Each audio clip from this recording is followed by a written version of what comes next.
हाय, श्री स्वामी समर्थ. मी रोहिणी तुमच्या सर्वांचं स्वागत करते माझ्या एका नवीन व्हिडिओमध्ये. इथे ज्ञानदा स्कूलमधनं आल्यानंतर आम्हाला बाहेर जायचं होतं, म्हणून आम्ही इथं रिक्षाची वाट बघत थांबलो होतो. थोडा वेळ वाट बघितल्यानंतर रिक्षा आली आणि मी, ज्ञानदा आणि आजी बाहेर निघालो. रिक्षात बसल्यानंतर ज्ञानदाला थोडीशी हवा लागली की तिला लगेच झोप आली होती आणि मी तसाच व्हिडिओ केला होता. नंतर ती झोपली आणि आम्ही तिथे पोहोचल्यानंतर उठली. तिथे गेल्यावर बाहेरच तिला झोका दिसला आणि तिथेच खेळायला सुरुवात केली तिने. छान झोका खेळून झाल्यानंतर थोडा वेळ बाहेरच चिंचेचं झाड होतं, झाडाखाली बसली. आम्ही गेलो होतो मारुंजीला. आजीची बहीण तिथे राहते म्हणून भेटण्यासाठी गेलो होतो. घरी आल्यानंतर मला होम टूरचा व्हिडिओ करायचा होता. हा आमच्या घराच्या बाहेरचा रोड आहे. ह्या रोडवरून समोर गेल्यावर राईटला गेल्यावर मुंबई-पुणे हायवे लागतो. घराच्या समोरच ज्ञानदाची स्कूल आहे आणि सोसायटी पण आहे. घराच्या लेफ्ट साईडला ऑफिस आहे आणि राईट साईडला बेकरी आहे. मधून घराकडे जायला रोड आहे. हे गेट आहे.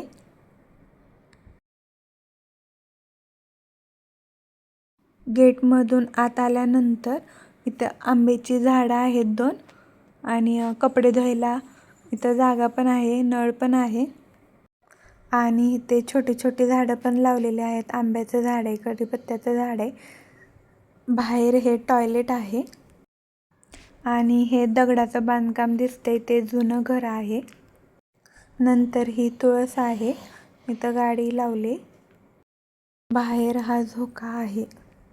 हा पप्पांच्या रूमचा बाहेरचा दरवाजा आणि हा हॉलचा दरवाजा आहे. ते पलीकडचं घर आहे. इथून आमच्या घरात म्हणजेच हॉलमध्ये यायला दरवाजा आहे आणि हा आमचा खूप मोठा हॉल आहे. जास्त पाहुणे आल्यानंतर काही प्रॉब्लेम नको म्हणून हा मोठा हॉल बांधलेला आहे. हॉलचा एक कोपरा ज्ञानदाच्या गाडी आणि सायकलनेच भरलाय आणि ह्या बॉक्समध्ये सगळी खेळणी भरून ठेवल्यात मी. इथून एक दरवाजा किचनमध्ये जाण्यासाठी आहे. एवढी खेळणी असून पण तिला अजून नवीनच खेळणी पाहिजे असतात. हॉलमधून आत आल्यानंतर ही माझी आणि ज्ञानदाची रूम आहे. इथे व्हाईट बोर्ड आहे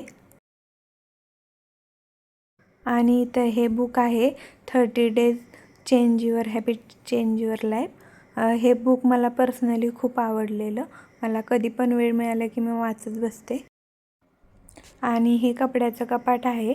एवढं मोठं कपाट असून सुद्धा आम्हा दोघींना ते पुरत नाही. आणि हा दरवाजा रूममधून किचनमध्ये जाण्यासाठी आहे. हे आहे आमचे किचन. इथे डायनिंग टेबल आहे. नंतर इथे भांड्यांची मांडणी आहे आणि 2 फ्रीज आहेत. एक जुना फ्रीज आहे आणि एक नवीन फ्रीज आहे. नंतर हा किचन ओटा आहे. इथे प्यायचं पाणी भरून ठेवलेलं आहे आणि इकडे गॅस शेगडी आहे. खाली ट्रॉल्या आहेत.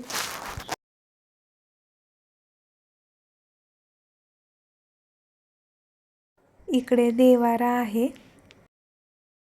किचनमधून इकडून बाहेर आल्यानंतर इथे कपड्याची मशीन आहे. इथं टॉयलेट आणि बाथरूम आहे. इथून खाली उतरल्यानंतर इथं हॉलमध्ये जायचा रोड आहे आणि हा बाहेरचा दरवाजा आहे. ही पप्पा आणि आईंची बेडरूम आहे. इथं त्यांचं कपाट आहे आणि इथून बाहेर आल्यानंतर इथे एक रूम आहे. इथं साहित्य ठेवलेलं आहे. त्यानंतर मला बनवायचं होतं रात्रीचं जेवण. जेवणासाठी मी बनवणार होते कांद्याच्या पातीची भाजी. त्यासाठी भाजी मी चिरून धुवून घेतलेली. त्यानंतर गॅसवर कढई ठेवून त्यामध्ये तेल टाकलं आणि चिरून घेतलेला लसूण आणि मिरची टाकली. थोडंसं मीठ टाकायचं आणि भिजवून घेतलेली मुगाची डाळ टाकायची आणि परतून घ्यायचं. थोडं परतून घेतलं की मग त्यामध्ये भाजी टाकून द्यायची आणि झाकण ठेवायचं. 2-3 मिनिटांना झाकण काढून पुन्हा हलवून घ्यायचं. भाजीमधलं पाणी आटलं की भाजी तयार आपली. भाजी तयार होईपर्यंत मी भाकरी करून घेतली. त्यानंतर बनवायचा होता घेवडा भात.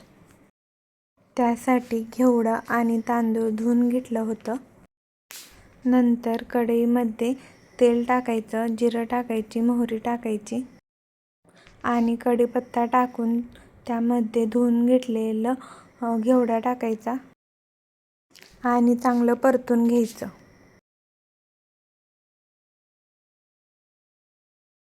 नंतर त्यामध्ये हळद टाकायची, बारीक केलेली मिरची आणि लसूण, आलं, खोबरं आणि कोथिंबीर हे थोडंसं बारीक करून टाकायचं.